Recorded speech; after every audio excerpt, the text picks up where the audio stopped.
This podcast is brought to you by Martin Kearns and the Valor of Valhalla series. In the battle between two ancient evils, can one naive young man become the last hope against powerful creatures of legend? Beneath the Veil is the gripping first book in the Valor of Valhalla dark urban fantasy series.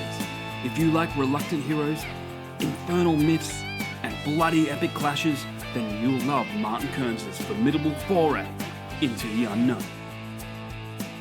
So head on over to readkearns.com and grab yourself a copy of Beneath the Veil today.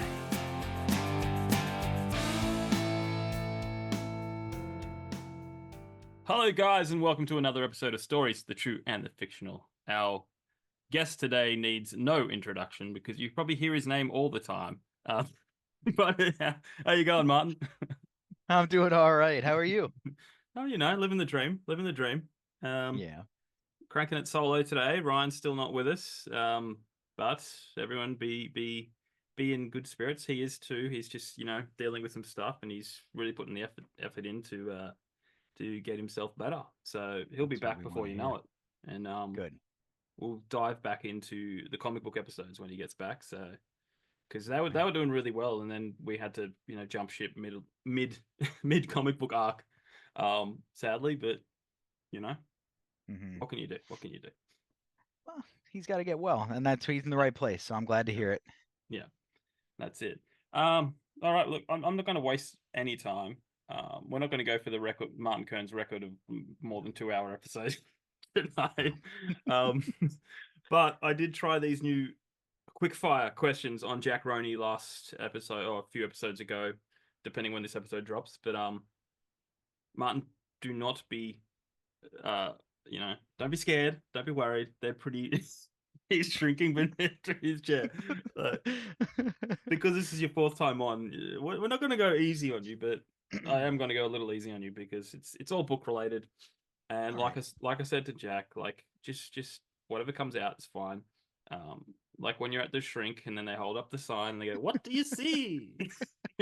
The Rorschach test. Yeah, I love that episode of Scrubs where Turk and Carla have to go to therapy, and Turk just wants none of it, and he's like, is that like one of those things on the wall where you got to guess what it is? Because I'm seeing a duck.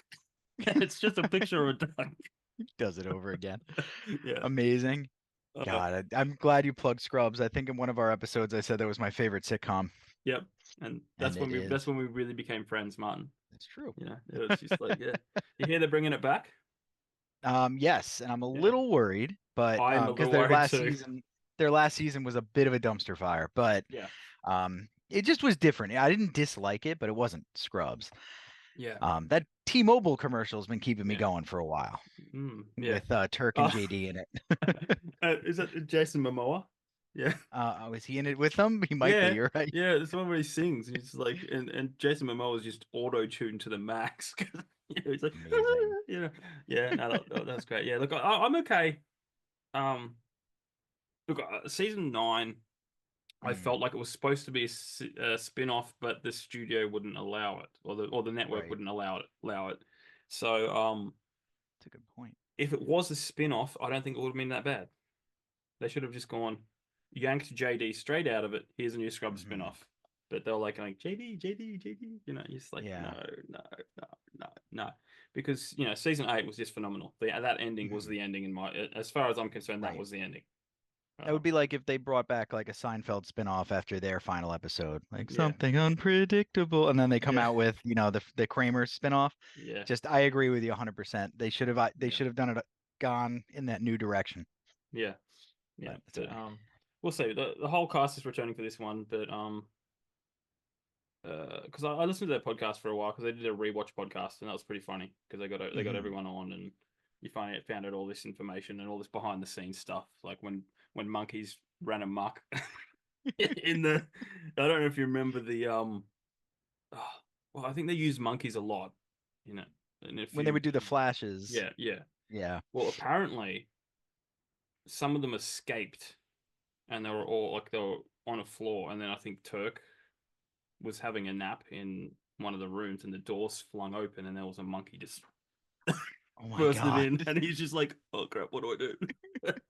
And then it just like jumped the couch and jumped out the window or something. It's just funny, That's funny stuff like amazing. that. Amazing. Yeah. Was it a chimp? Was it like a it? I think it was a chimp or something. But Yeah, that's yeah, absolutely terrifying, yeah, actually. yeah, yeah. Ah, all Anyway, let's right. crack into these. We've delayed long Okay. enough. All right. This is why we do 2 hours plus, because we get into our little sidetracks. Now, Martin, I want you All to right. take me through your entire shelf from your Oh left to boy. no, no, no. I'm kidding. I'm kidding. I'm Well, kidding. okay. All There's right. a bunch. It goes all the way down. But all Yeah. right. Horror or historical fiction? Horror. Mm. I teach historical fiction, Ooh.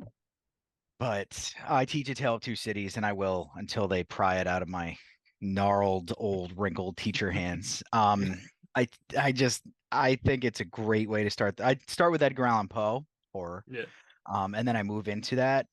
But it's so good for kids. It gives them, if they can identify with any of the characters in the book, they'll remember the real history. yeah. And that's why it's such a big teaching tool. I don't know if you can hear these psychotic cats. My boys came back with kittens, and they're literally jumping around like all over the That's all place right. right now.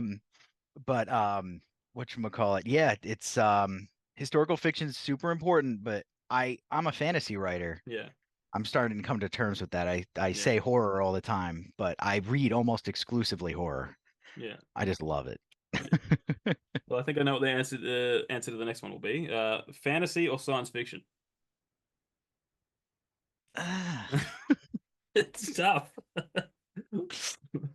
science fiction. Really? I cut my teeth on it. Asimov, Herbert, uh, Bradbury, Ray Bradbury is like all three. I think you gave me an aneurysm. Oh, Sci-fi, I gotta go sci-fi. It's too rich. yeah. There's good fantasy out there. Like I love my C.S. Lewis, my high fantasy stuff. I love my Gaiman. Shout out to the guy who's in. I think he's canceled now. I don't know what you did, Neil Gaiman, but everybody on Twitter is really mad at you.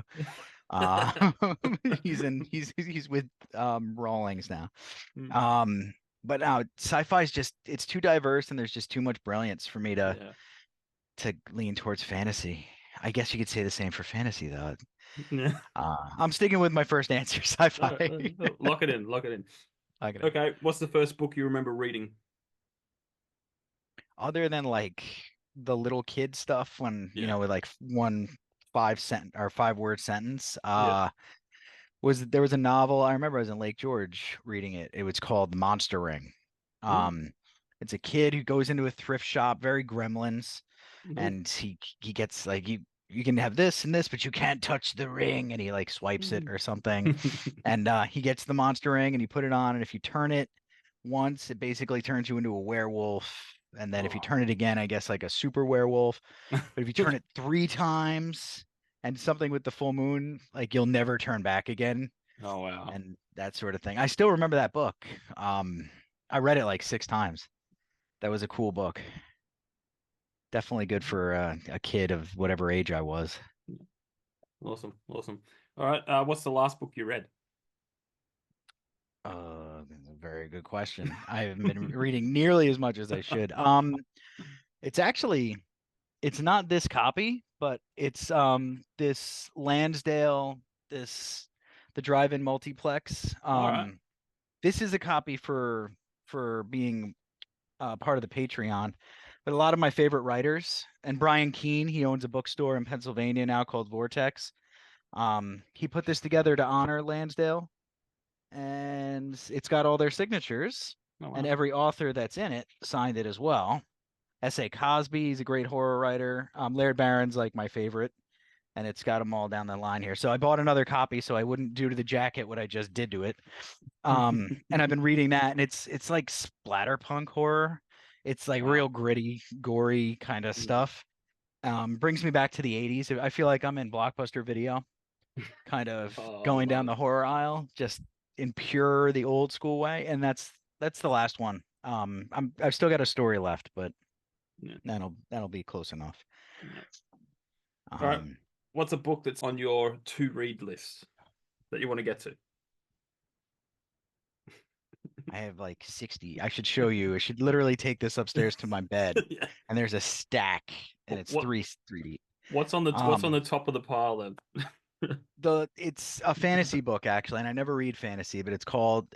I think it's The Library at Mount Char or Mount Cher. You might like this one. This might be right up your alley, actually. It's heady. Mm, I think it starts the synopsis is like there's a girl in like a cosmic library, and a pseudo, it might be God, it might not be, I don't know, is like yeah. the one tasking her with stuff, and then other people want to get after that library sort of thing. So it's like a uber fantasy kind of dark fantasy thing. I'm interested in it. It's supposed to be very good. Mm. I have no Oh. idea who wrote it. But it's there. Um, It's there. all right. Do you remember this old show called Gumby? Yes. Yes. Just showing Like our age here. Pokey, Yeah. Now the horse. they used to jump into books, right? Uh-huh. So if you could be Gumby and jump into any book, what would you jump into? I got about a 3 second lead on you there because I saw where you're going. Um, I've always had this fantasy of I've always wanted to walk.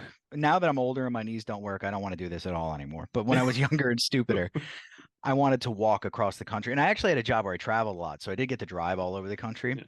But I wanted to walk, and I've always found The Talisman by Stephen King super romantic in that regard. The Mhm. kid's walking across the country and he's flipping Yeah. back and forth between the territories and here. And I don't want like his mom gets really sick and that's why he's on his journey. I don't want that. So No, oh, maybe this is a bad choice. you're diving into the world. You don't have to interact with the characters if you don't want to, you know? Okay, cool. I think oh, so I don't have to be the protagonist? No, no, no, no, All right. no.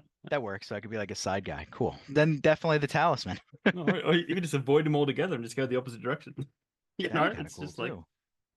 Then I might do like Willy Wonka and the Chocolate Factory.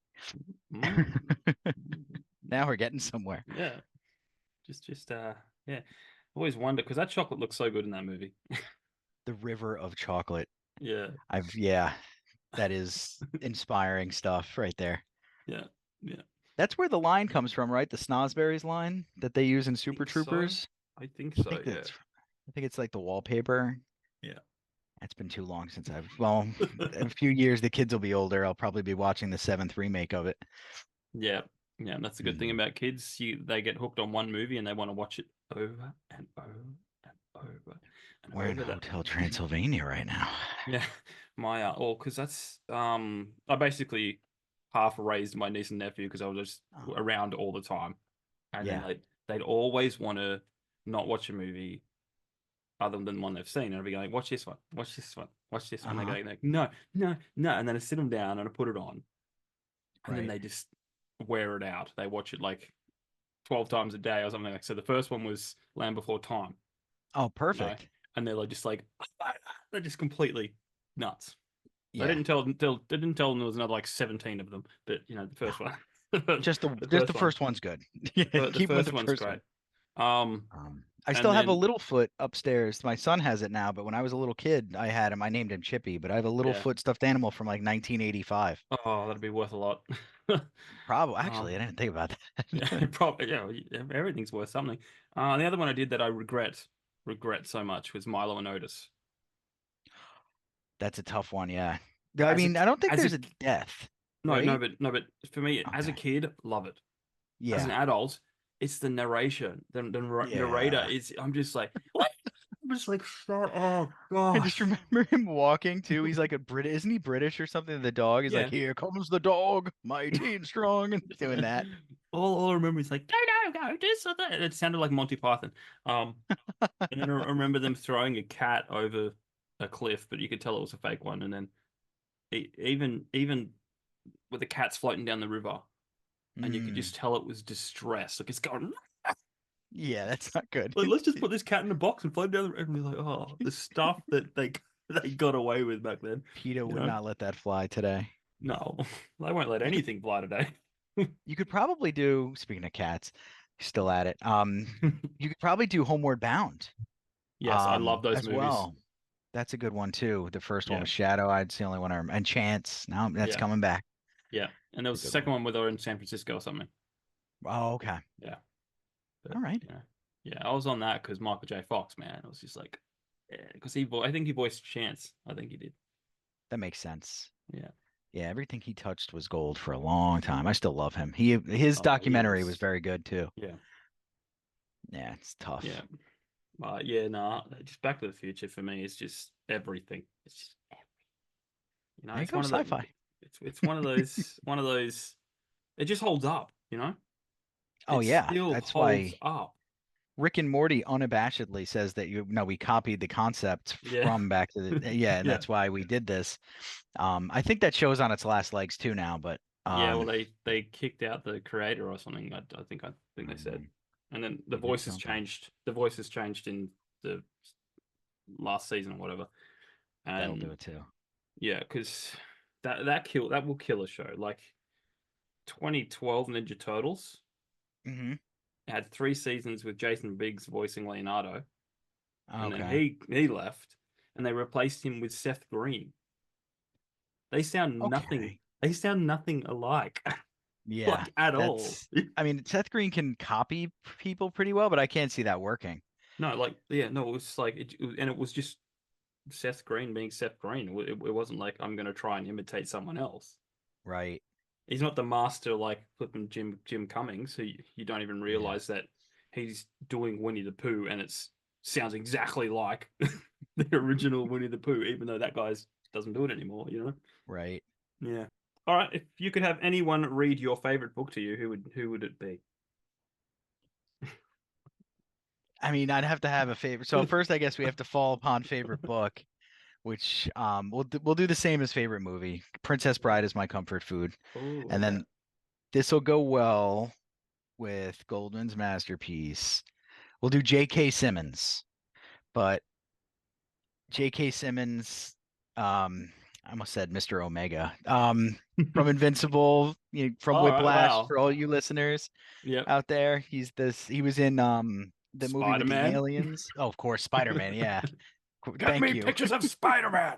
Yeah, Exactly. I Oh, that love was him. pretty good. Yeah. Yeah. Jameson, he's in a bunch of stuff. So if you don't know him by now, listeners, you gotta Google him real Yeah. quick and you'll see what I'm talking about. But I don't want him just to read it to me. I want him to do like what the grandfather does in the movie. I want Hmm. to be sick in bed and have J.K. Simmons come into the room with the book and read it to me while Yeah. I'm sick in bed. Yeah. That'd be good. And maybe chastise me a little bit too. Like, Yeah. You listen here. No. yeah, exactly. Exactly. Yeah. Don't you fall Yell at me asleep on about me. my exactly. When he tells the kid to shut up and Yeah. stuff. Yeah.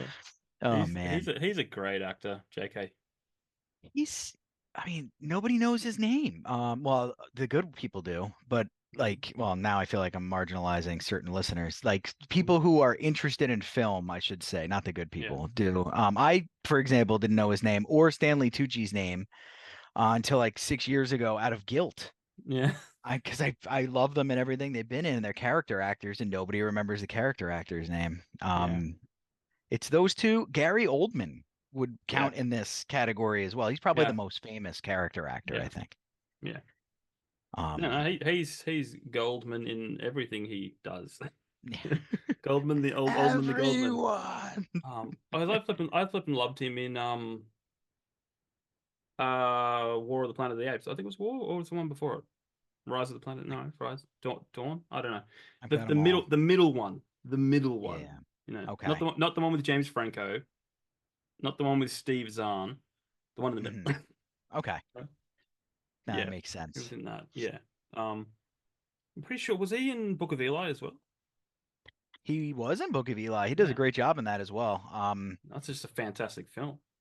It is a great movie. It holds up too. I watched it semi recently within the last year again, But just on a whim, saw yeah, it, hit the button. Um, I love it because of that twist.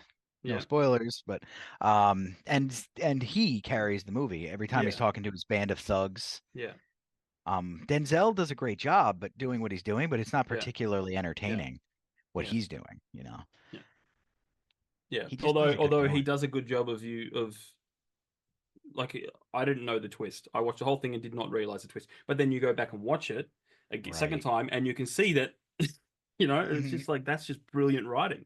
Right. It's it's beautiful thing. That Shutter Island, you can do that with when you watch it the second time. You go, Yeah. oh. How did I miss that? Obviously, The Sixth Sense was like our first one, the M. Night Yeah. Shyamalan twist. I've still never seen that. I think we But bring it up every podcast that we yeah, do, and I think yeah. I get shocked But every time. it's just like I've never seen it, but I know the twist, so I kind of feel like it'll ruin it for me. Mm, You know, that's true. I do love a good M Night twist. I don't love all his movies. It It's will ruin it for you. yeah, You're right. it's It's his just like best movie, though. yeah. That I Um, mean, I know people don't like this or mix things, but I like The Village Village was good. because of the I watched twist. that. That twist, that was a great twist. I watched that with one of my biggest horror fan friends. He knows more about those horror movies and everything than I Yeah. ever will. And he was cursing at the end of the film. I think we snuck some beers in there or something when we watched. It was a long time ago, but he Yeah. was like foul about how mad he was at the end of that Yeah. when we were kids. Yeah. I found that good. Lady in the Water. I like Paul Yeah. Giamatti. Yeah. No, he's great too. So I Yeah. enjoyed that too. But Um, Coco, get out of here. I'm gonna try to grab her for the camera next time. no, Um, for our audio listeners, Martin was just holding a mug of cocoa, and he said, "No, Coco, get." not that crazy yet. That'll be our next one after writing the next book. Oh, but yeah. Yeah. So I don't know if I look as tired as I feel, but No. we're hanging in there. Yeah, that's right. That's right. It's morning here. I've got a new job, so I work nights now, and I've just never slept better. Like Wow. it's just, I think it's all these years from playing in bands, getting home at 3 in the morning, and Right. That could be. because my last job was got to get up at 4:30 in the morning. Hmm. I get home and I'm just like, ugh. And now I start at 2 o'clock in the afternoon. I got a whole morning to do whatever I want. That is nice. That is Yeah. nice. And especially if it works for you. Yeah. That's great. This doesn't work for you because you're probably ready to go to bed now. All Yeah. right. Let's see. All right. What else you got for me? What have we got? Okay, so what's a book that is not on the best-selling list but should be? Or alternatively, what's an completely underrated book? Aside from, well, yours is just getting started, so I can't plug yours because that doesn't really count in this state. But I have two books that come to mind that are just these soluble bites of literature that are expertly done. They're both horror genre. One's a little fantasy-ish. One's The Fisherman by John Langan. All right, yeah. I don't. That one won the Bram Stoker Award. It may have hit the bestseller list, but I don't think it did. And it's just a perfect story. It's got like there's like a sort of flashback. It's told out of order, essentially. So that throws some people off, but most people really enjoy it. That one I think should be.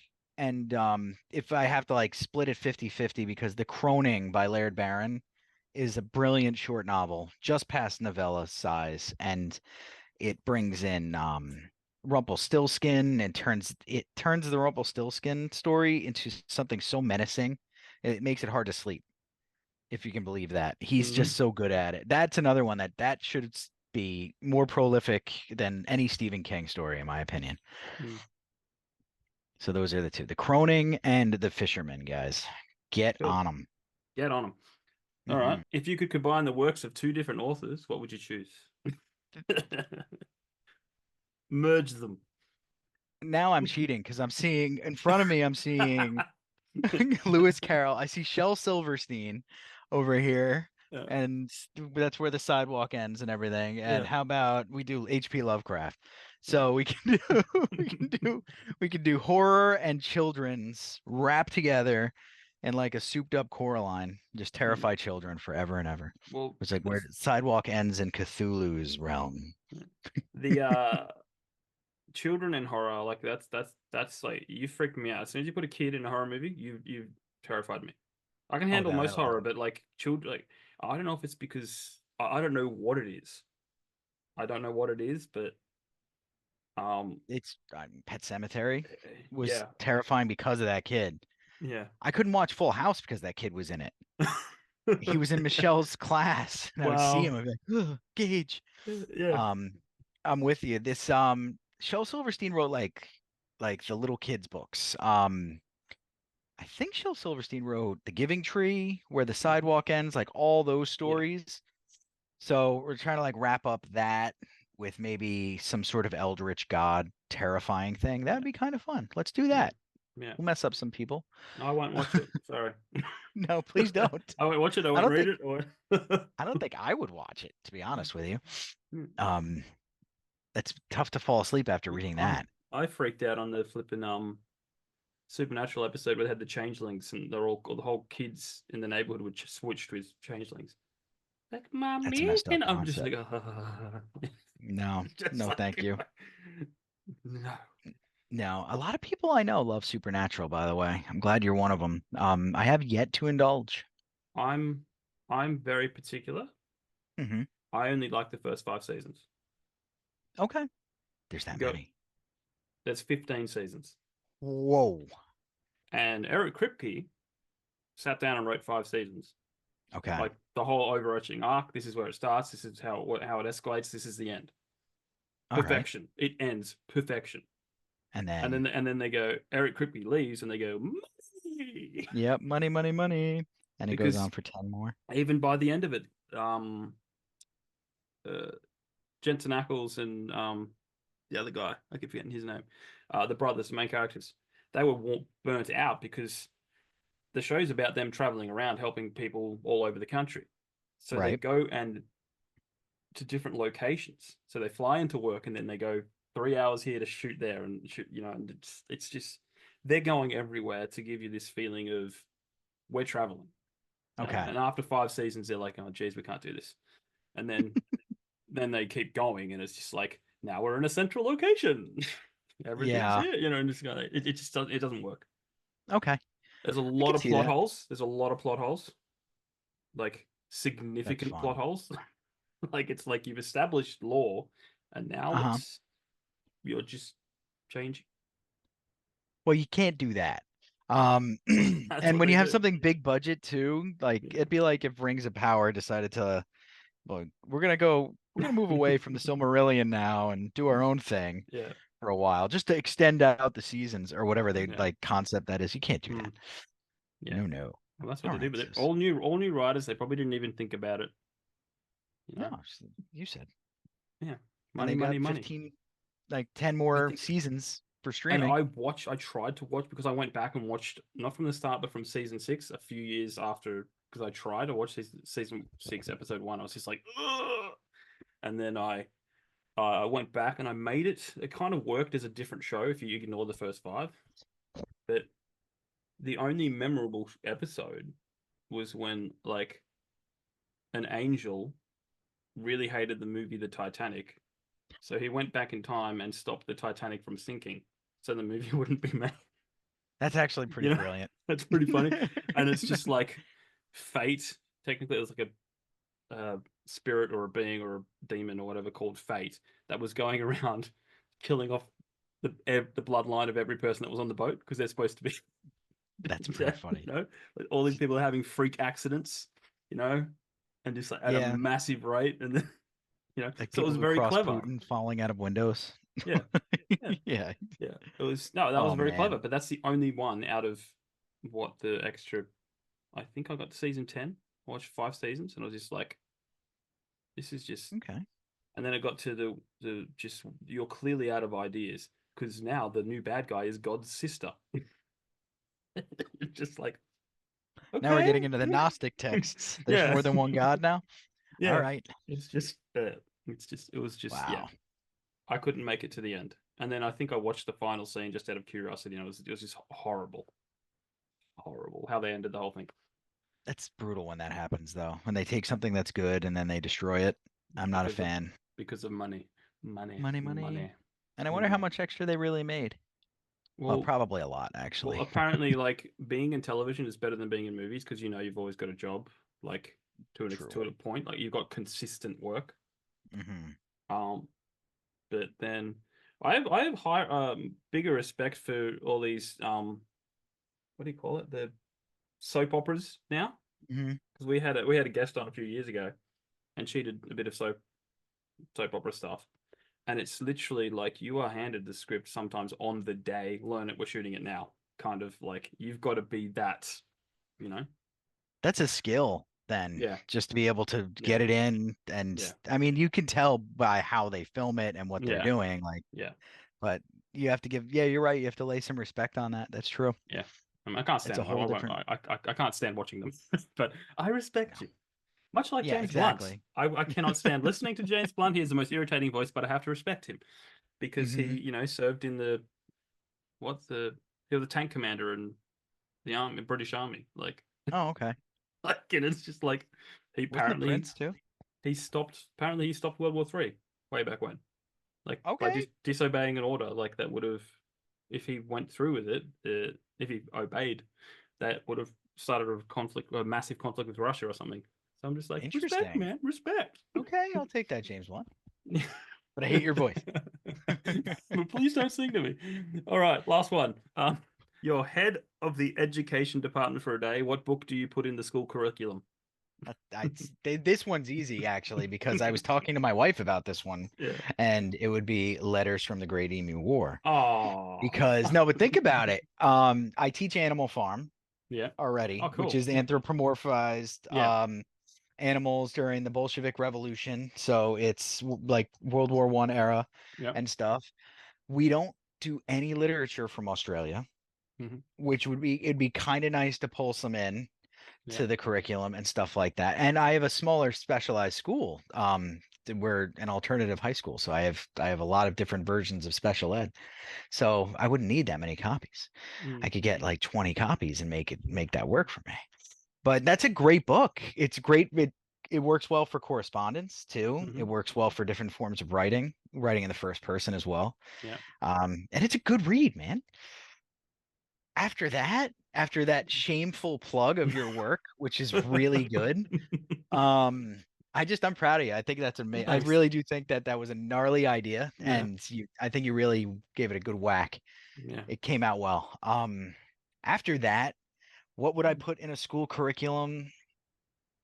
Yours is going to be the perfect one. I'll take it, I, man. I'll take it. okay. I don't want to turn around and try to like find one because none of this will work. Everything back there is bad. I taught a book to high schoolers called Random Family, which involves a reporter following family in the Bronx during the heroin and crack epidemics Oh wow. of like the late 80s, early 90s. And that's about as gritty as you can get.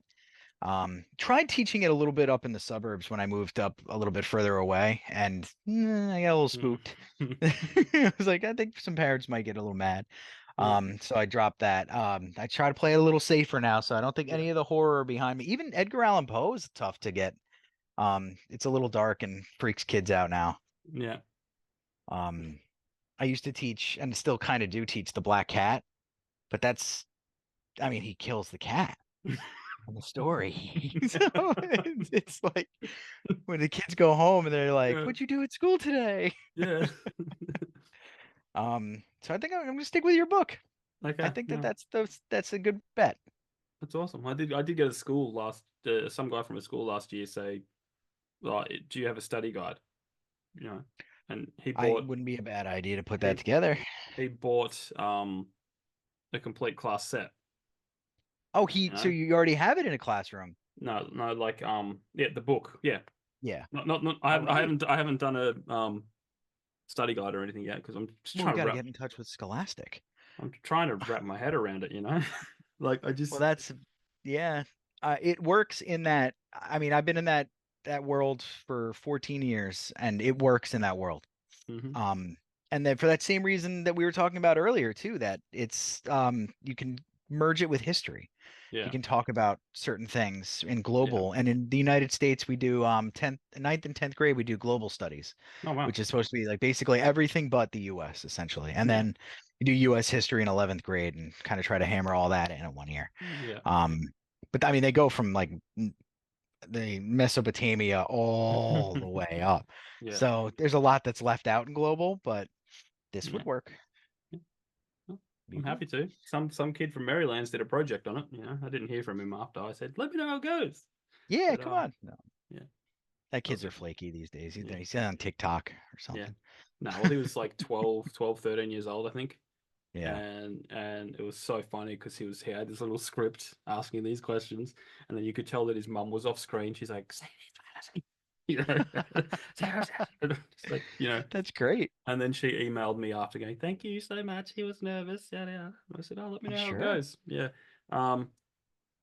Yeah. No. So like, yeah, I brought a copy to one of the guys at work the other day, and he was blown away. And then he was walking around showing everyone, going, "Look at this book," you know. Well, I mean, You know. it's traditionally published as well, and it's got a great look to it, but it's also turn to any page Yeah. and start going through and what you've got there, and Yeah. it pops. It's Yeah. good. It's good stuff.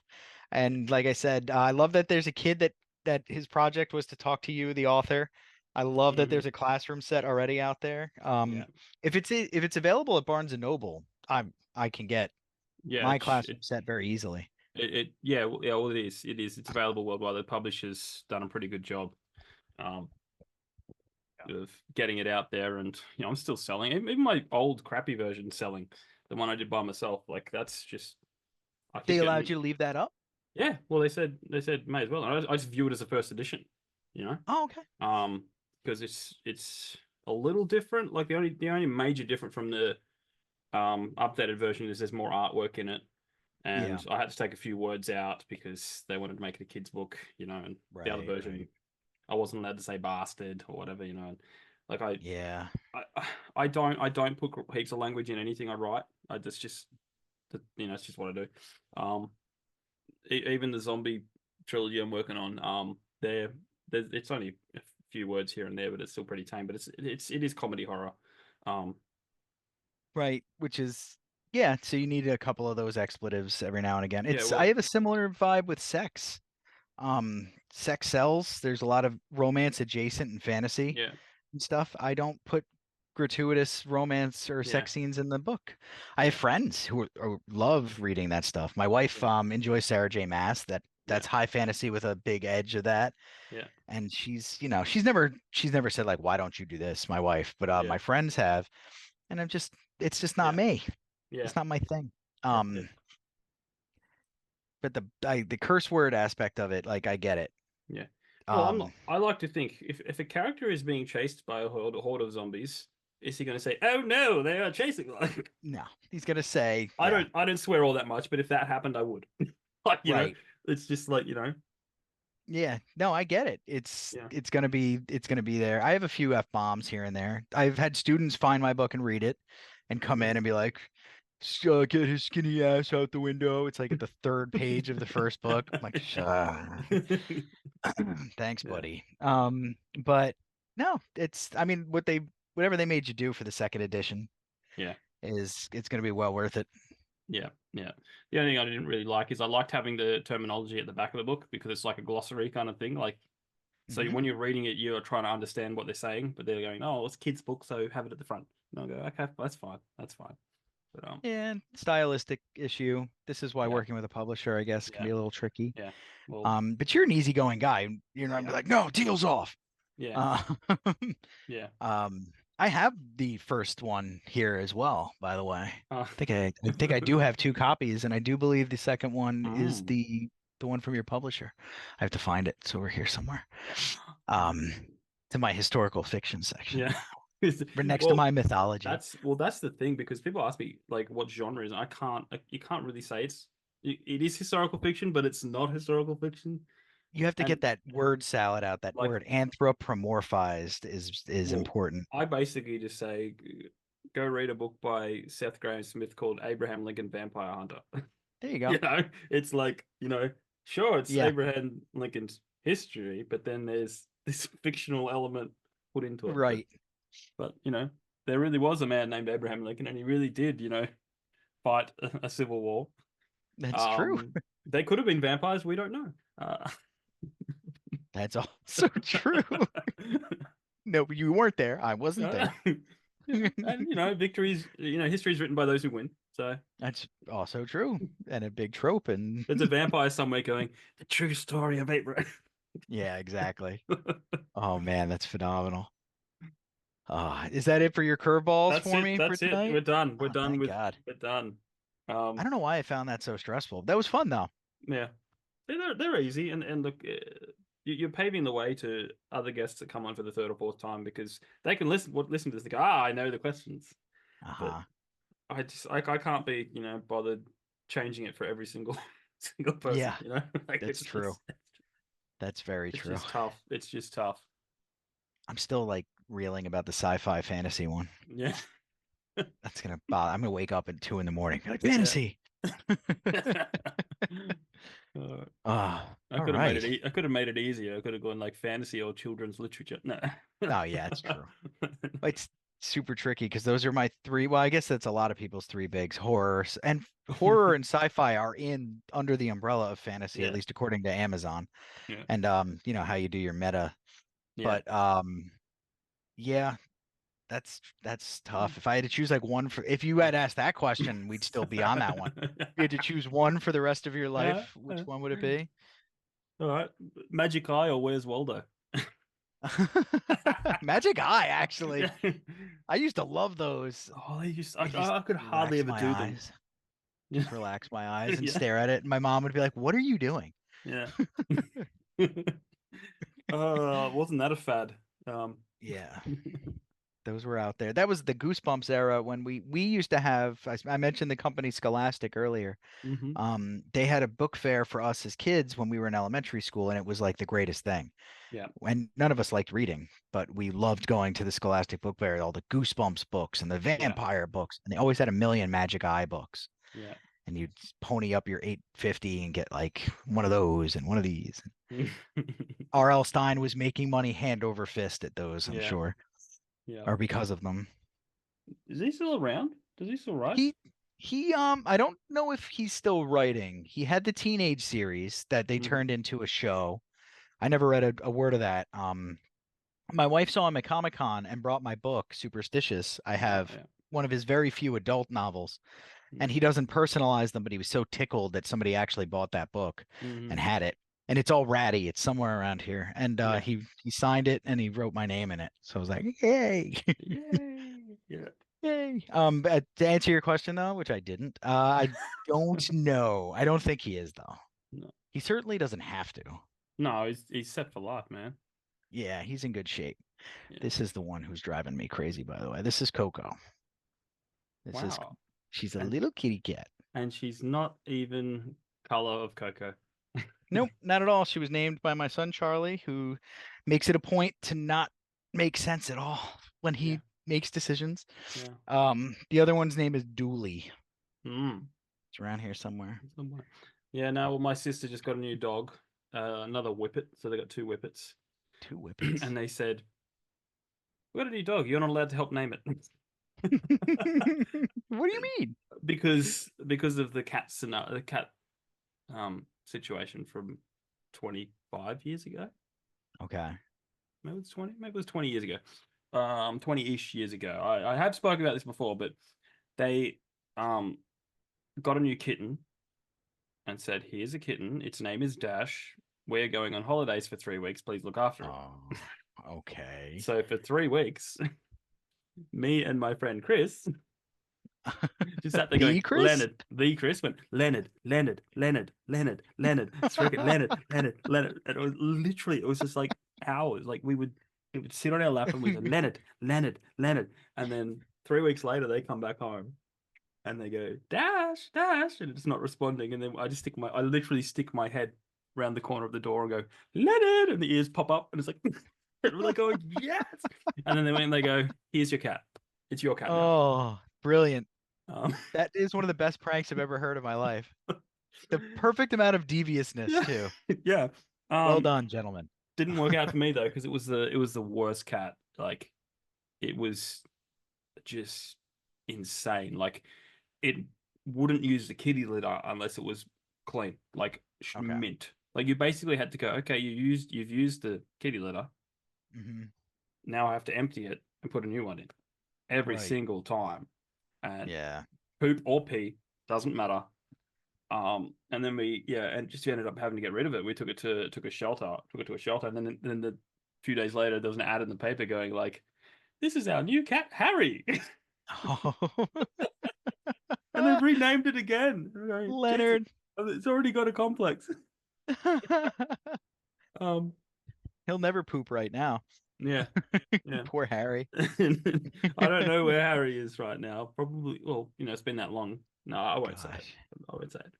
Oh Yeah. man. It's Well, very these easy. two are kind of new additions to the house. My wife's two cats passed Yeah. last spring, and we've been catless, and I miss them, but I didn't miss the animal, smell or anything. And I wanted a Yeah. dog. I wanted a Yes. dog. I felt I like it want a was dog. time for a dog. Yeah. My son Daniel is 6, and he's been talking nonstop about wanting a kitten, and he's a Mm, sweet kid. He's a great yeah. kid. Charlie's a sweet boy too. He's a little bit more rambunctious, as is his cat. So they went to Tennessee, and they had to go without me, and they came back with 2 kittens. Wow. So we have 2 kittens. Mm, Ah, there it is, yeah. and I am still dogless. Yeah. I don't like cats. Like, well, I'll put it this way: if someone else has a cat, it's okay. I'll go there. I'll pat it. Whoop-de-doo. But Yeah, I can't live with a cat. I right. cannot live with a cat. It's just We're getting close to that. they drive me. My sister had another cat called James Bond. Oh, Um, cool. that's what they name their dogs and animals after characters. So That's a their good other way to their go. other whippet's called Sherlock. Oh, very Sherlock nice. Holmes. Mm-hmm. Yeah, but no, that cat was it would just sit. Okay.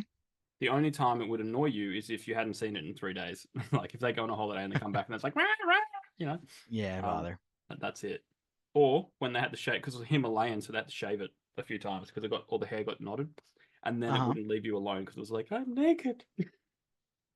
That's even better. It was just like just the head was just Like the lion left of cut. hair. Yeah, yeah, pretty much. Yeah. It had the big bushy tail, the hair, but everything else was skin. It was just like, ah.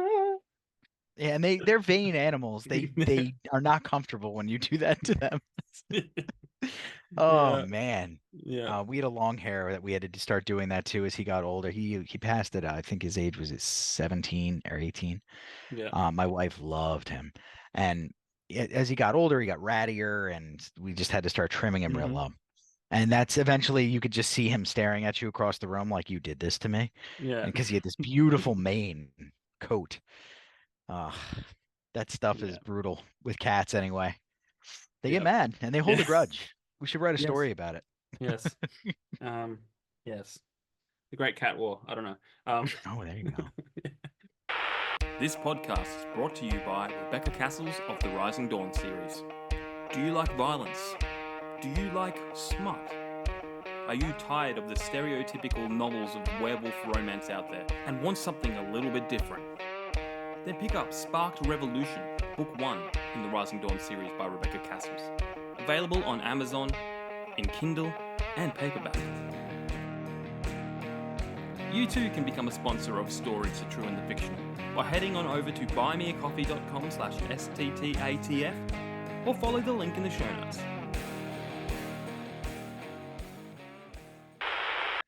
Well, look, let's talk about your books and stuff. Well, obviously, I want to dive into Sure. your new one that's coming out soon. But just give us a bit of a recap of the first 2 books and what they're about, and for those that may not know. Sure. All right. Well, it's the Valor of Valhalla series. We have a dark fantasy horror, especially the first book. For people who aren't familiar with the series, the first book touches on horror a lot more than the second and third, which I feel like sets the tone very well for the stakes in the series. And it starts with a 20-something protagonist who gets dragged out of his reality into one he never asked for. It's parallel world style, magical realism adjacent sort of thing, if you guys are familiar with all those buzzwords they throw around on the internet. But really what it is a story.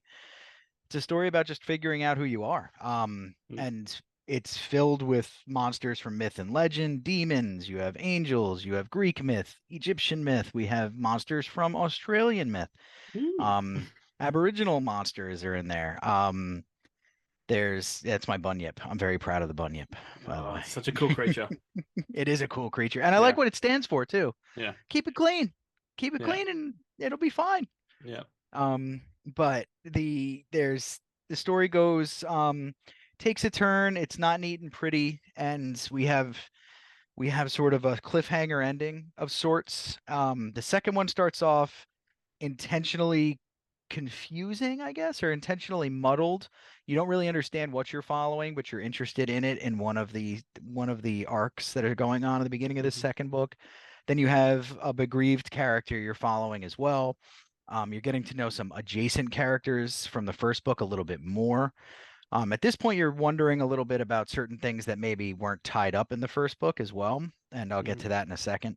And then we kind of see where the real big bad is. There's a bad in the first one, but in the second book, which is called The Sands of Akira, which is an allusion to the afterlife in Islamic tradition.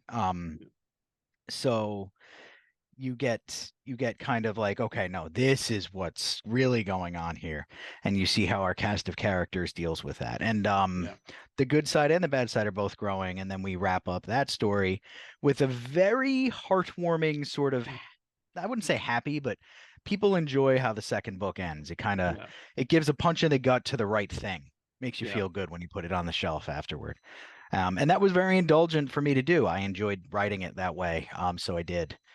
I could have kind of done something a little different, I guess.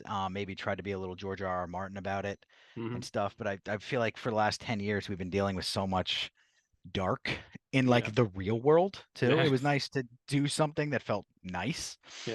For a change. And then we get to the third book, which is coming out in October 11th. The Tides of Nirvana is the third and final book in the Valor of Valhalla series. Ryan did inquire a bunch of times if it was going to be 5 or 3, and we talked about it a little bit last time that I really thought it was going to be 3. I didn't want to try to extend out. And it is a bit of a rushed story. The action goes and goes and goes. I don't have many lulls. But I still think I did the right thing by making it 3 books. And we get a couple of other characters we flush out a bit more in the third book as well. But in this one, I don't want to spoil anything, so because there's a couple of big twists from book 2 to 3. So in this one, you're really getting the adversary that you're up against and what his ultimate plans are and how what the overall plan has been, but nobody was really aware of. And sort of what set everything into motion becomes clear in the third book, and then we get to our ultimate ending to see if the world will be saved. So we have David, we have Rose, who's their love interests in the series as well. It's that kind of book, but it's not that kind of book in the way that the knight in shining armor isn't so apparent. You don't know who's wearing it at times, I guess. That's cool. That's cool. Yeah, that's what I was kind of going for. When I was writing the first book, David was sort of supposed to be a version of me, and he's not me at all. We're so different. And that sort of became apparent at 100 pages in, or about 28,000 words. And then I started realizing the character that I was really enjoying writing so much was Rose. Her banter was so much more fun. The way she interacted with Detective Dodd was much more entertaining to me. Everything about her, how she handled adversity was better. Everything. So we just she grew and grew and grew, and the story sort of changed because of her, which was interesting to me. I liked it.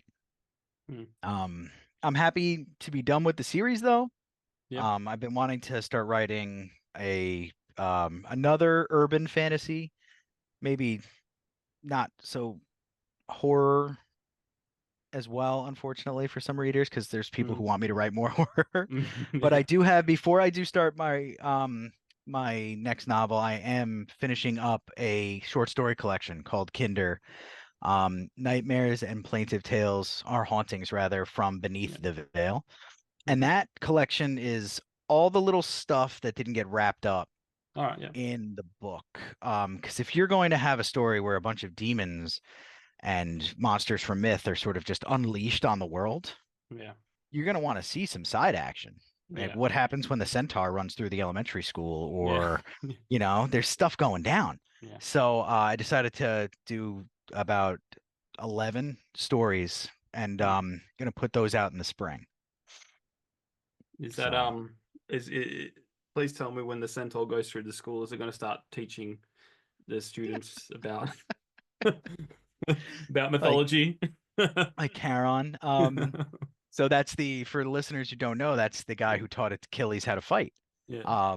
He was a centaur, and there's I said Charon, I meant Chiron. He's in one of the stories. There's one called Chiron's Jaunt.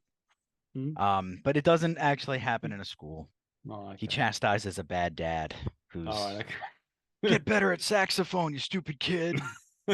And Kieran's in the woods, like getting angry about it. That one's a good one. I think people enjoy it. There's a few. We have like a Tantalus style one. With that one gets people a little bit. We have like an endless loop style story. A lot of things that happen in the police station from the first book. We touch on the police station 2 or 3 times. It's like Resident Evil 2. We just keep coming back to the police station. So that happens, but I think that the readers will enjoy it, and they're true horror, these stories. So I think we'll you'll enjoy it. Awesome. Well, let's play this trailer that you sent me if you're up for it. Oh yeah, okay. Yes. Give the audience some a good old book trailer. This is for the 3rd book, isn't it? This is for the Tides of Nirvana. So at this point, the readers should know that at some point during the 2nd book, a large mythological creature was trapped in the ocean, which everybody on Earth is aware of. Yep. This is known. All right, so here we go. Yeah. I love that logo, by the way. Thank you.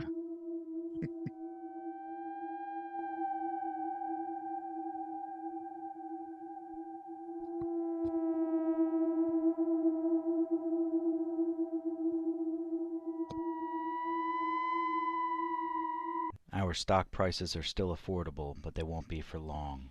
Buy, and enjoy the dividends as All Century not only steps up the security of your nation, but also fattens your coffers. Let All Century bring our country to the pinnacle greater than any empire that has spanned the globe before. Abaddon is trying to control you. Don't listen. Fight. And what does the mightiest nation do when confronted with the impossible? What's that? Did you say step up? That's right. And All Century is right here to usher our great nation into the next phase of American history.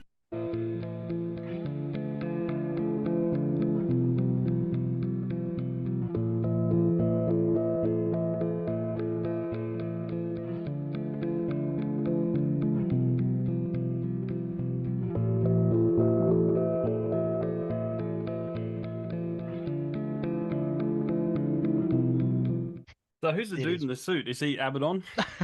That is Abaddon. Yeah. That is Abaddon. There is a scene in the book where he does a bit of a monologue for the world, essentially. And it's a lot of the dialogue, or what you heard there, is directly drawn from the book. Tweaked a little bit because it had to be, but yeah. So where did you get your art done and all that? I know this was like this is AI trailer, but like you've done art before, haven't you? And so it's Maurice Mosqua is the primary. A lot of the images there were from Maurice's artwork. Some of them were AI generated. I still have them from when I did that. I have the guy who does my covers is a brilliant author, twice Stoker Award nominated author named Todd Kiesling. He's very adamantly against AI. He's an author, but he's also a graphic artist. He does book formatting. He formats my books. So Todd, I don't know if you'll ever hear this, Todd, but I did AI ones before, but I don't do them anymore. The avatars you saw though were AI generated. They're speaking because I can't get them to move. I don't have the right Adobe Photoshop or anything. I don't feel like that one's as bad on artists as generating still images that somebody would sell. So that one, I'll sleep okay tonight knowing I generated Abaddon and David. In that, but those are there. I'd say 7 or 8 of those images were directly from Todd's work or Maurice's. And Maurice is he did the original covers of the books that I ended up switching out for Todd's because they're a little bit more mainstream. I want to bring back a version with Maurice's covers because I love his artwork. Hmm. I'm obsessed with it, and it also has a much more fantasy feel to it. Yeah. So they're in there as well. So that's to answer your question. Yeah. There's a little AI. Yeah.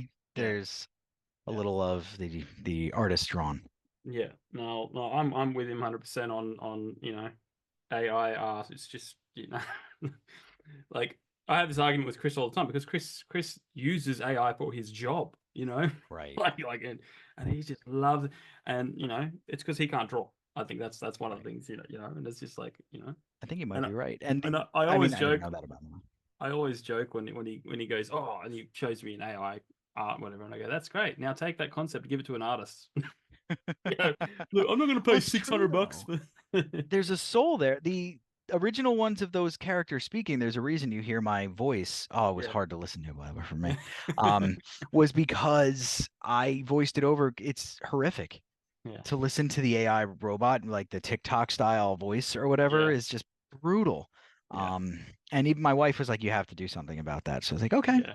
So I did this. And then I ended up sending that trailer because that was like my sort of, the best I can do sort of thing. And I sent Yeah. that to a few people to see if I can get quotes, to see if I can get a professional one done.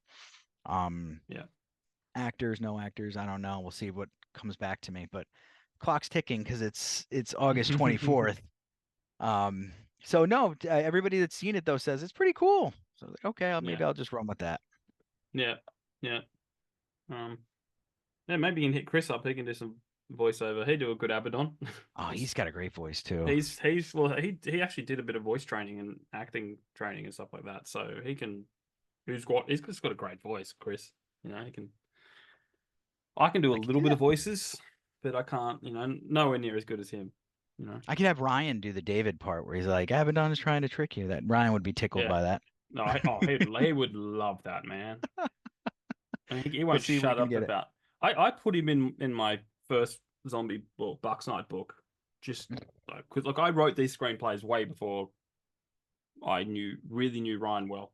And then when I turned it into book form, I thought, well, he's in our tight knit group now. I'll throw him in there on a page, and then he just won't shut up about it. He's like, "What? We're in the second book, and we're going to be in the third.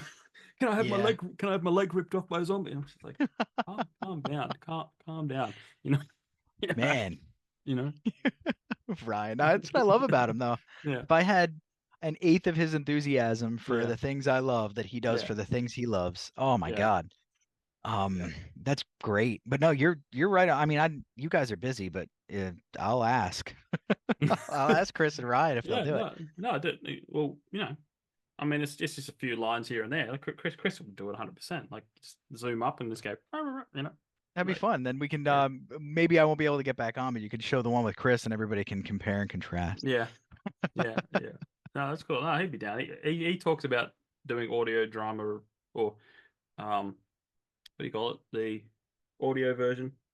Oh, Audible, audiobooks, yeah. Yeah. He's talking about doing that with my books and stuff like that, and they're expensive to get done if you hire somebody through Audible. Yeah. Yeah. It's like 12. I think we'd do it. I mean, I have all the gear. Oh yeah. Yeah, you'd be able to do it way I better. I like doing things on a budget. Yeah. Well, I mean, if you can do it and do it right. Yeah. I love Nathaniel Priestley did the first one. I'm love that I found him. I hate how much it costs, and I told myself, and everything, where profit comes in with this, everything has to go back out. Yeah. You have to buy books for conventions, and we'll talk about that in a sec. You have to buy books for this, books for that, or your formatter needs to get paid, your editor. So as you're going on, the whole deal. I do.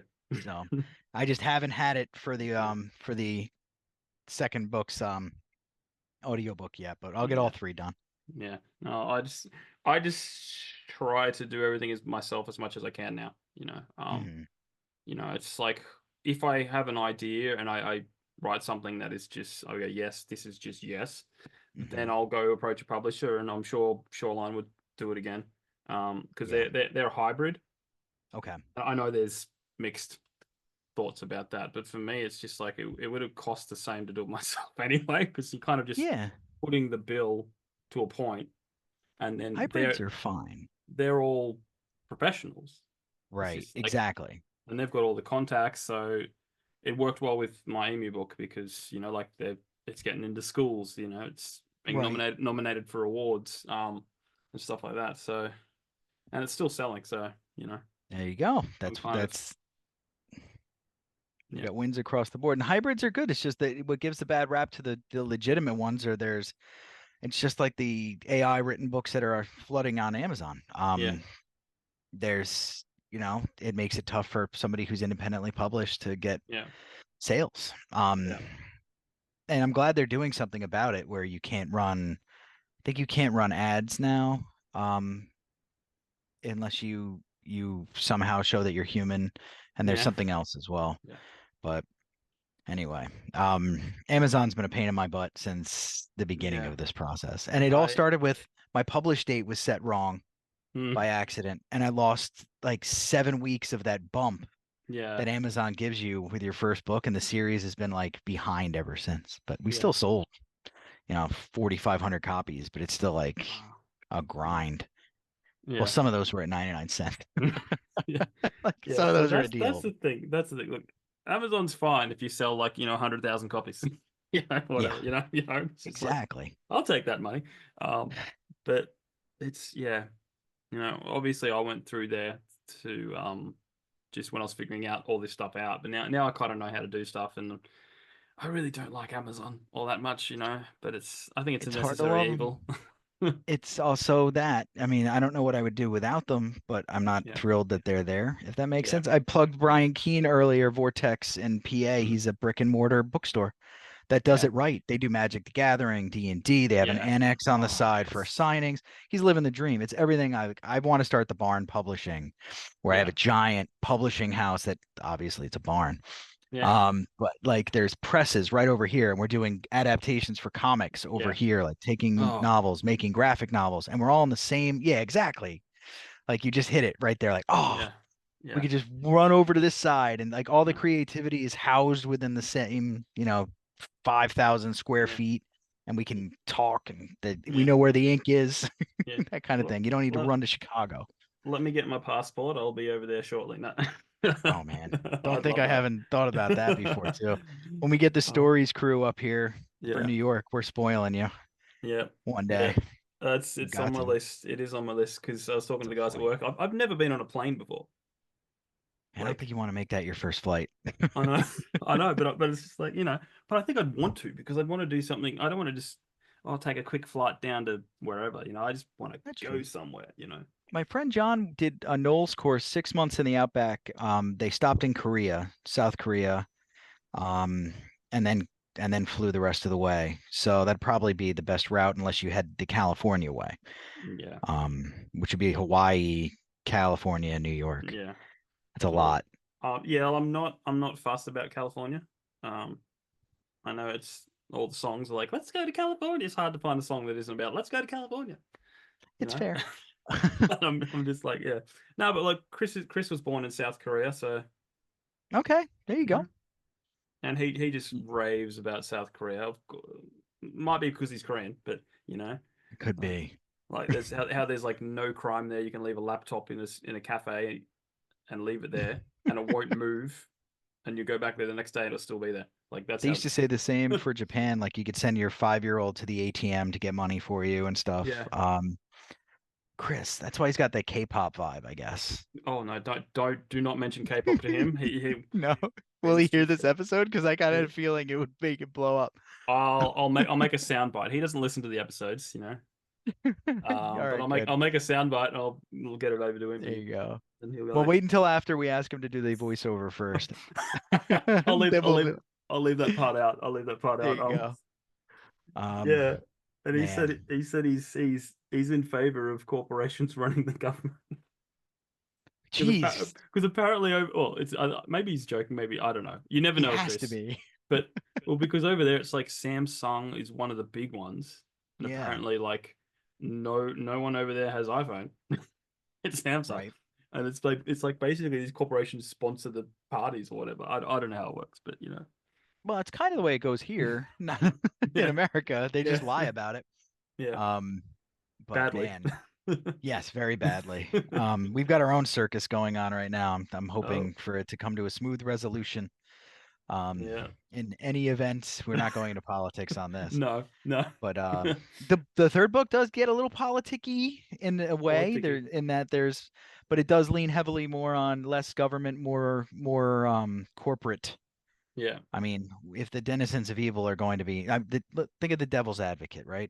yeah, The devil wasn't the head of Congress; he was the head yeah, of a giant yeah, company. So, yeah. It was um, interesting. The last guest we had on, D.H. Hoskins, he's from uh, just outside Boston, I think. Had him on, okay. and he's got a book, and it's like the Council of Athesia, I think it's called, and it's basically fantasy world politics. Like Oh it's wow. after the war, and you've got like all these nations meeting to talk terms and that, and they want to ban necromancy, and then Oh, and like there's a group that's going, we need necromancy to stay alive, like backdoor dealings, and it's just a political, but in a fantasy land. That is such a cool idea. that is a really cool idea. That's something I really want to read. Actually, I'm Yeah, gonna write that down. the You remember Council of that Athesia. question? Council of Athesia. Yeah, Another book to go on my pile upstairs. yeah, yeah. Athesia. Now I'm gonna read all 32 of them this year. I promise. Now that I'm done with the series, it'll be helpful. But we're in final edits. It has been edited, but I'm doing Yeah. final edits now, and it gets out to the formatter. Probably in 2 or 3 days, and we're Mm. rolling. Looking forward to the cover. I wish I had a cover for you to show, but I'll get that out to you guys soon. Yep, yep, yep. Well, this episode's not landing until September, so Okay. you may have some time to, and then I can just throw it on top. We'll have a cover You by know? then. Yep. Todd does the Yep. cover. I mentioned him earlier. I mentioned him Cool. again.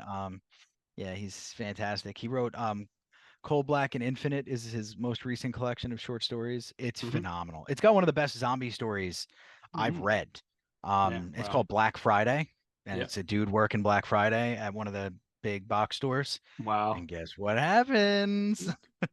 Zombies. Yep. Zombies. Yep. So Yep. it's good stuff, man. Todd's good people, but he's a great writer. Awesome. Plug him real quick. But yeah, what else you got for me? I don't know. Well, we probably talked about this before because you've been on that many times. But like, what drew you to your, like, you do urban fantasy, yeah? Yeah. That's yeah, yeah. So what drew you to that, like, over high fantasy or other fantasy? I was exposed to a lot of high fantasy. I read The Hobbit very young. I read Lord of the Rings. As soon as I got my teeth in it and knew what it was, I read all three right away. Hmm. Like pretended I was in the bathroom late at night to read the book kind of thing. Like that was the childhood sort of thing. Like I had to get the book in. But urban fantasy, it's something about the fantastic in our world that draws me to it. I don't know what it is. Yep. A story idea hit me once. Somebody can steal this if you want, but I was like, what if your ways or your we have ways here. I don't know if you guys like Google Maps, what have you, your GPS Yeah, started yeah, yeah. to direct you to something that you didn't Yep. put in it. And it was like, what the hell? And Yeah. then you started going on like directed adventures or whatever. And you started becoming part of a plan that you weren't necessarily involved in. I was like, oh, and then who's controlling the GPS, blah, blah, blah, that kind of thing. Like that stuff intrigues me more than like, all right, Glendolyn of Vendolin has the mystic bow and she has to climb the Mount Gornock and take out like I've seen so much of that. I read Paulini and I've read all these high fantasy books and I just don't find much joy in it anymore, I guess. Mm. Um, Brent Weeks wrote the Night. I think it's Night Night Century or whatever he wrote. It's these stories about a there's a lot of magic. It's high fantasy. Yeah. He's like a contract killer and he's a disciple and there's poison. It's really cool stuff. That's been the most engaging, I think, sort of fantasy I've read in a long time. I'm hoping this one, Mount Char, one with the library is also really good. But that leans closer to what you were kind of describing, like that politics, Yeah. necromancy. Yeah. Like that's sort of where my head is. So that's I think that's my preferred version of escapism because Yeah. I would like the world to be a little bit more urban fantasy, I Yeah. suppose. We might lose a Yeah. few good people here and there, but Yeah. be more entertaining. Yeah. Yeah. Yeah, yeah. It's just I love stuff that's written that's grounded, like Yeah, and it feels like it's sure it's fantasy, but it's you could almost see it happening. exactly. If you know what I mean. Um, That's exactly the way I feel. That's why I like the Talisman so much. It's like a kid. I was like, who wouldn't want to go on this epic adventure yeah. as a 12-year-old across the country? And like literally you're told by this dude, I'm not coming with you. You've got to get it done. Oh, if you fail, the world's over. Hmm. And you're like 12. You're like, what? Like that was a great move by that was Straub and King wrote the Talisman together. So Nice. yeah, Peter Straub, Ghost Story and all that too. He's another one that doesn't get enough credit. King just overshadows everyone. Yeah. I don't begrudge him it either. This the way he writes. He knows what he's doing. Yeah. But yeah. But I do have a couple things to plug actually. We're All doing right. conventions. We're doing a bit All of right. a Cool. tour this year. So I yeah. if you're stateside, Is that an invitation? I just pointed at Jamie. I'd love for you to come in. We got some time too. It's these span a while, but I'm going to do a couple conventions. One's a small flea market in Waterbury, Connecticut. It's in that's going to be October 19th. ChillerCon though in Parsippany, New Mhm. Jersey is much bigger. That's going to be the 25th through the 28th of October. Then November 8th is Monster Mania in Oaks, Mhm. PA. Be there selling books, selling my time, selling my signature, selling. Well, actually, you can have the signature for free. Giving out candy, whatever you guys want. Just come on over. I'd love to talk to you. GalaxyCon in Columbus, Ohio is the day after my birthday, which is December 6th through December 8th. That's going to be tough because I'm Mhm. going to work and then drive to Columbus, which is about 10 hours, try to sleep and do the Mm. 3-day convention and somehow get back Oh. around the holidays. That'll be fun. Mm. And then Dark Force, another one in Parsippany, New Jersey, and that one is May 2nd through the 4th. Try to add in a few here and there. So you have until May to get over here, Jamie. Okay. Okay. Okay. We'll It's do it's it. it's possible. I'll see if I mean, I probably got enough money to get over there, but then I probably won't have enough to get home. You know. We'll see if we can work the convention together. I'll bring some books.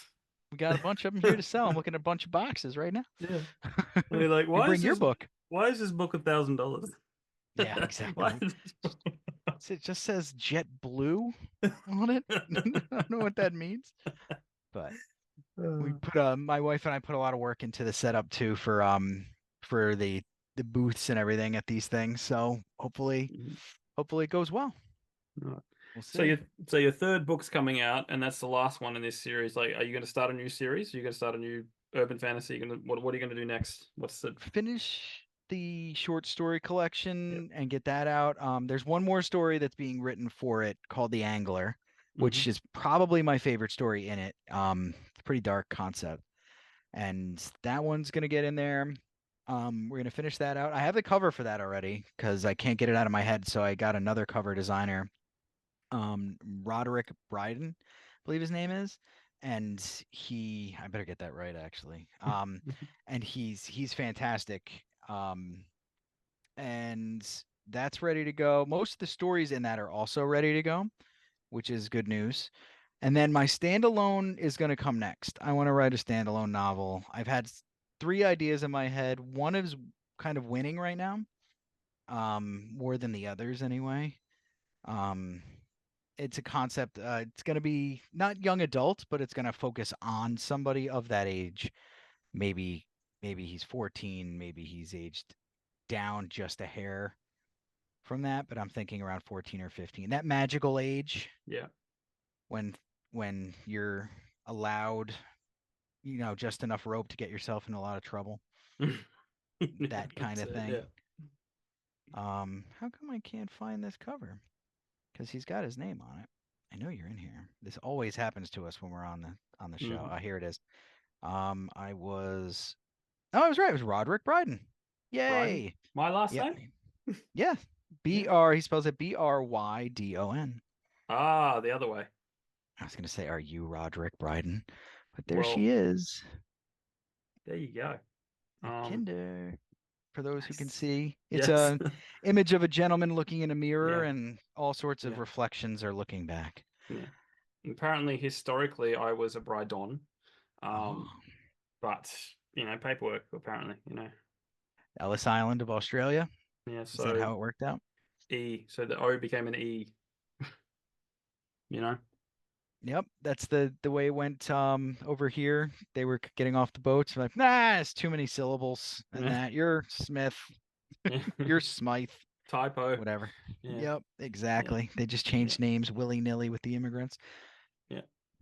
When everybody in America is an immigrant, whether they like to admit it or not. So Yeah. Well, I think that kind of works everywhere. yeah, it's Um, true. all thanks to the all right. Brits, the British. Yeah, they did cast a wide net, those Brits. Yeah. Oh, tally ho! I think I heard somewhere where I think the Brits came to your wonderful land, Mhm. and they met like a native, Indian Native American, and like that guy walked out of the cave or wherever he was and went, "Hello, how are you?" And it's like English.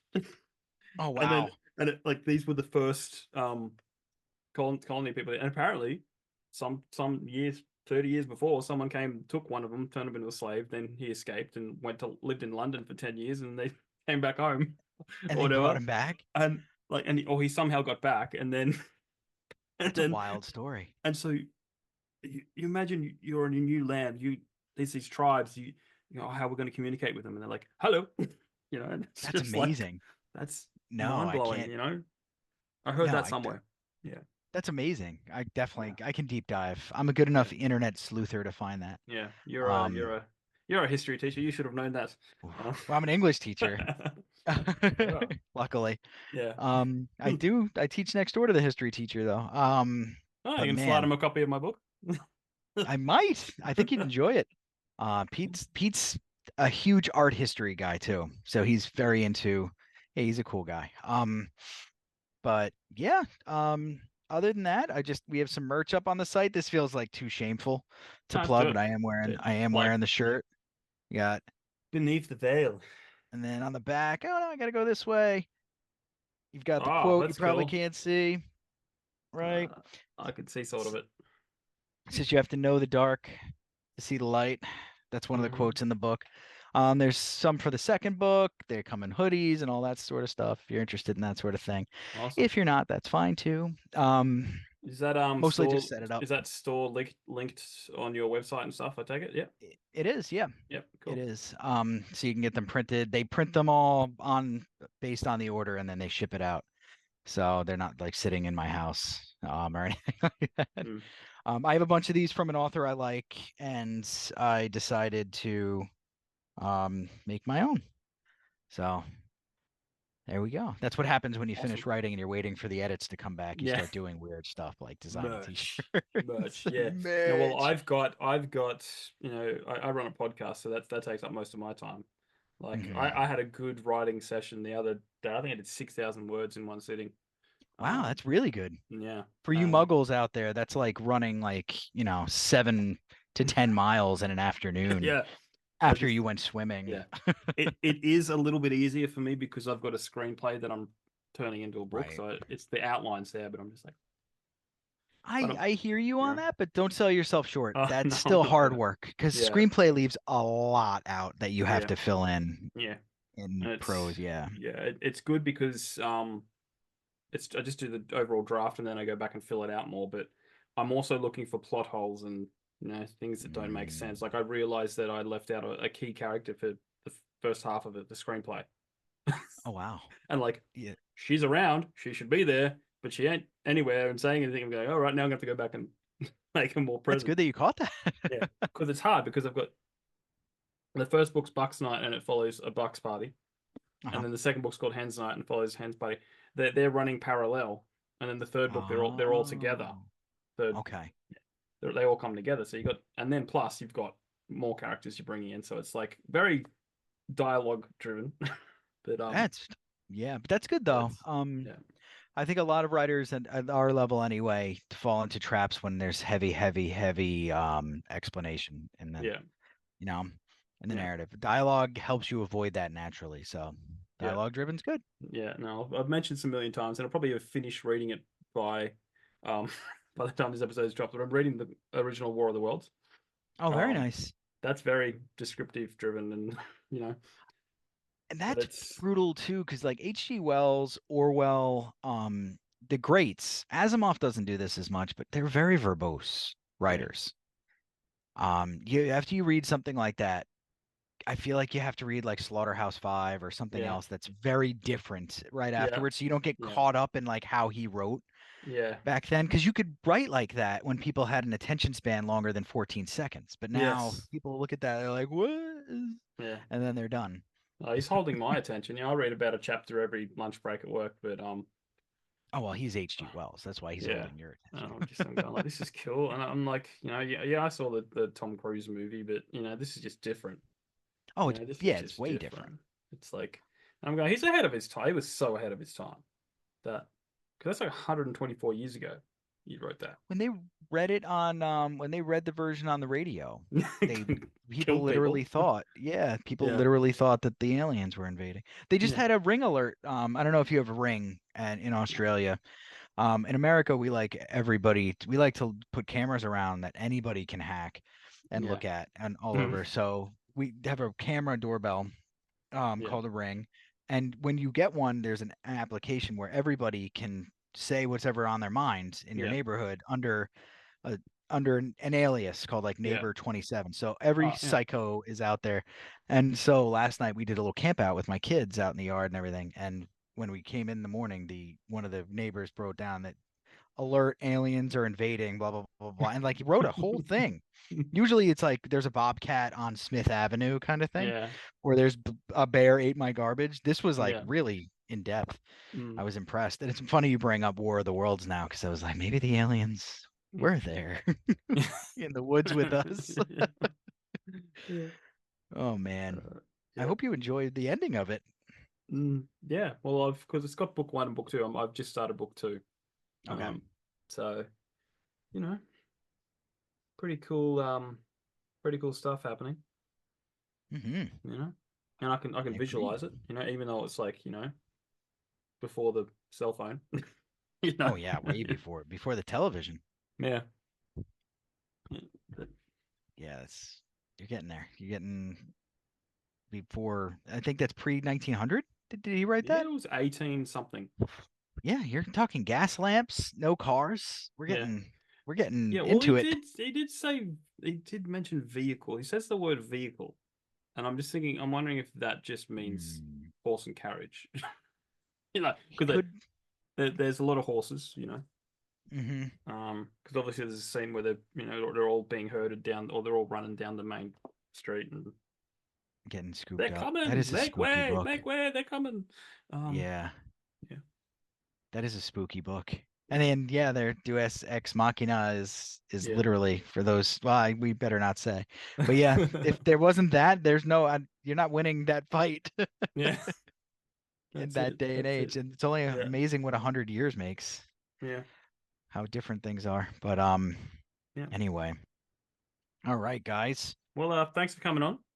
Hey, Um, I think we'll wrap it up now because look, I was worried we weren't going to go that long because there's Ryan's not here, but we're crouching in on the regular yeah, regular we get there. time. Hour and a half. I'm happy with If that. I wasn't so tired, Mr. Yeah. Bryden, I would be going at least another hour. Yeah, I'm just beat. no, I've still got editing to do. And I want to try and get some writing done, and Yeah, you got to get to it. and all that stuff. But yeah, no, thanks for coming on. I'd say plug your stuff, but you're plugged every episode, so. Yeah, it's true. And we just plugged anyway. Let's see. Who else can I plug besides Todd? My editor's got a series under a pseudonym, but I can't remember her name right now. Sorry, Angela. So we'll do that in a different way another time. Yeah, And that's all right. yeah, enjoy Ms. Cassells' work too. The romance is romancing over there. Yeah, And pick up if you haven't picked up Beneath the Veil, get on it that's it. and grab the other two books in the series as well. You're gonna enjoy the ride. Yeah. All right, guys. Thanks for listening. Check out our YouTube channel started to grow, our Instagram, all that stuff. All our links for that is in the show notes. If you want to send an email, thetrueandthefictional at gmail.com. And thanks again, Martin, and we'll catch you guys next time. All right, take care, everybody. In 1932, the Australian Army declared war on 20,000 emus and lost. It's a part of Australian history that not many know about. Maybe that's because history is written by those who win. So if you want to hear the full story of the Great Emu War of 1932, then check out my book, Letters from the Emu War. Read letters, newspaper articles, and journal entries.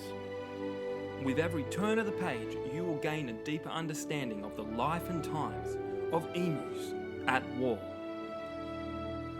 So head on over to jabryden.com and grab a signed copy today.